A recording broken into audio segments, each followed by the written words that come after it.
गरुड़ पुराण के अनुसार कर्मों का फल क्या होता है, जानते हैं। गरुड़ पुराण के अनुसार कर्मों का फल लोग सबसे पहले यही पूछते हैं कि मरने के बाद क्या होता है। यह 3 अलग अलग चरणों में भी टूट गया है। प्रथम अवस्था में मनुष्य इस संसार में प्रत्येक अच्छे और बुरे कर्मों का फल भोगता है।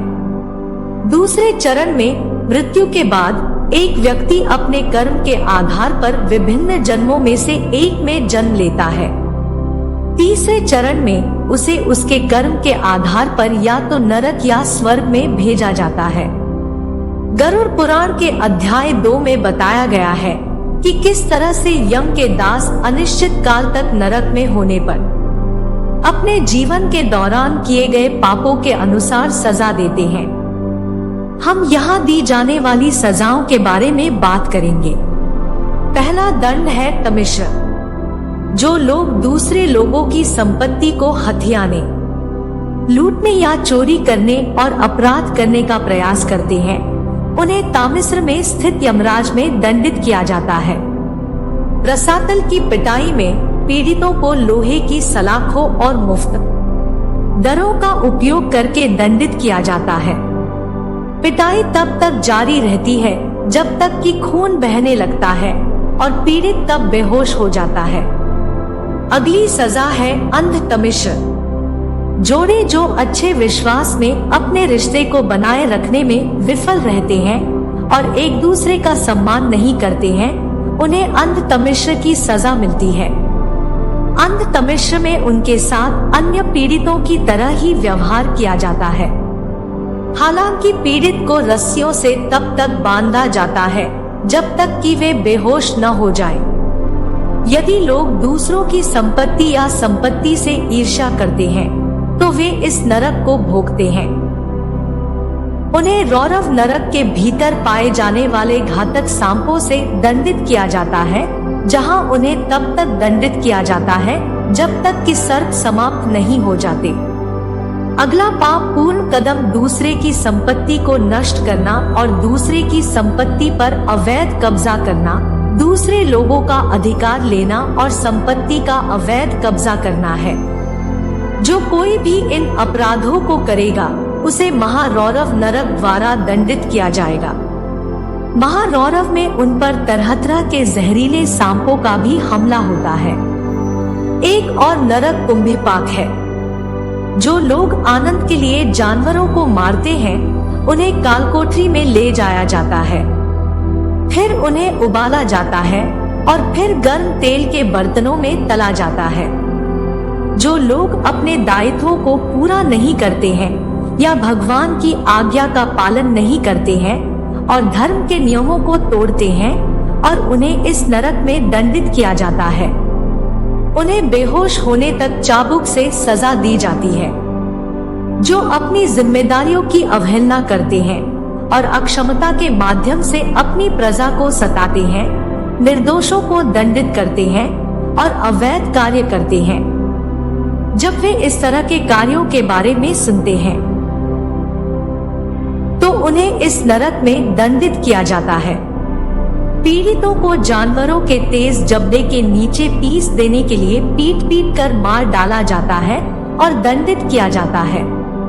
अगला नरक है अंधाकूप। यदि लोग साधन होते हुए भी गरीबों की मदद नहीं करते हैं और अच्छे लोगों को पीड़ित करते हैं और लोगों पर अत्याचार करते हैं, तो उन्हें अंधकूप नामक नरक में ले जाया जाता है, जहां जंगली जानवरों के साथ उन्हें छोड़ दिया जाता है और उन्हें मार दिया जाता है। गरुड़ पुराण के सभी उपदेशों और कहानियों का सार यह है कि अपने जीवन को समाधि की ओर जाने दे। इसके बाद पीड़ित को एक कुएं में रखा जाता है, जहां बाघ, शेर, बिच्छू, चील और सांप जैसे जहरीले जीव रहते हैं। जो लोग जबरदस्ती किसी और की संपत्ति लेते हैं, सोना और जवाहरात लेते हैं और लोगों से अन्याय से लाभ उठाते हैं, तो वे अग्निकुंड हम नामक नरक में जाते हैं। इन लोगों के पैर और हाथ बांध दिए जाते हैं और फिर उन्हें आग में भून लिया जाता है। अगला काम है कीड़ों का भोजन बनाना।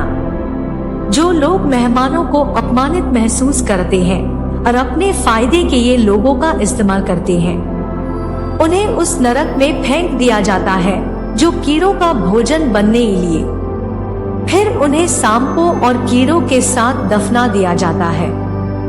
ऐसे 28 अपराध और दंड गरुड़ पुराण में सूचीबद्ध है।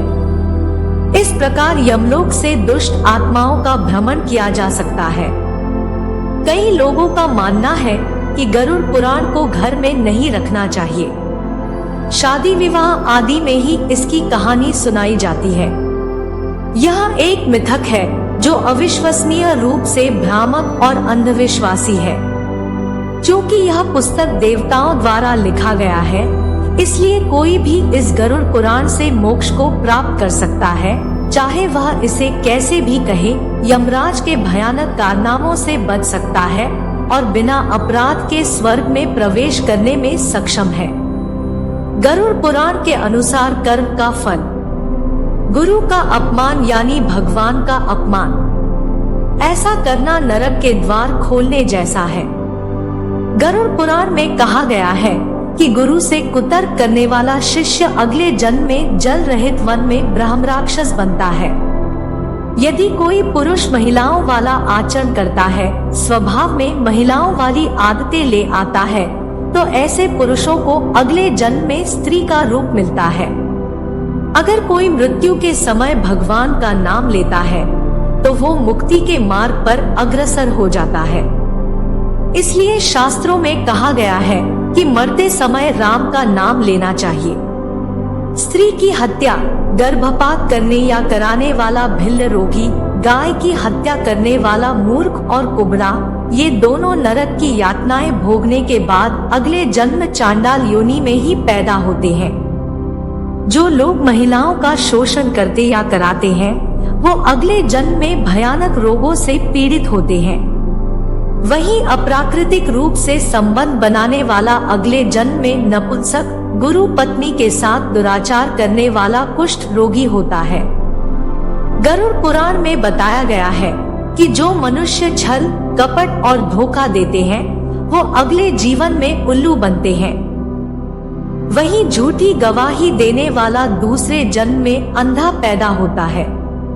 गरुड़ पुराण के अनुसार जो व्यक्ति हिंसा करके परिवार का पालन पोषण करते हैं, जैसे लूटपाट, जानवरों को सताना या शिकार खेलने वाले, अगले जन्म में किसी कसाई हत्थे चढ़ने वाला बकरा बनते हैं। माता पिता या भाई बहन को प्रताड़ित करने वाले मनुष्य को अगला जन्म तो मिलता है, लेकिन वह धरती पर नहीं आ पाते क्योंकि उनकी मृत्यु गर्भ में ही हो जाती है। आशा करती हूँ कि आपको यह वीडियो पसंद आई होगी। यहाँ तक बने रहने के लिए शुक्रिया। ऐसी ही और वीडियो देखने के लिए हमारे इस चैनल ज्ञान की गंगा को सब्सक्राइब करें। धन्यवाद। हर हर महादेव।